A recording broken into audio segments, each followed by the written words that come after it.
DJ Sports.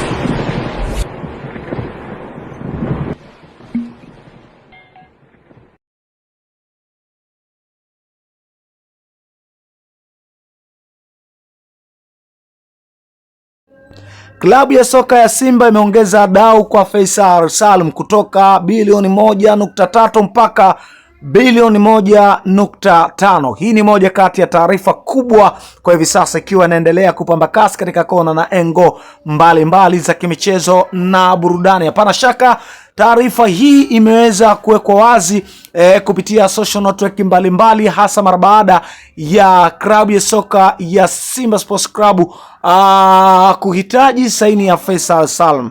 Awali niliweza kusogezea klipu ya Mo Dewji, lakini pia klipu ya Jeruti, hasa mara baada ya wao kutaka kufanya challenge ya kuhakikisha wanakwenda kumngoa Faisal Salum katika siku hizi chache zilizoweza kubakia. Lakini target ya Simba ni kuhakikisha wanampata haraka iwezekanavyo, ikiwezekana hapo kesho awepo katika utambulisho wa siku ya Simba Day. Na hivyo ni moja kati ya update kubwa kwelikweli, ikiwa inaendelea kupamba kasi katika kona na engo mbalimbali za kimichezo na burudani. Nini kitakwenda kujiri kwa Faisal Salum?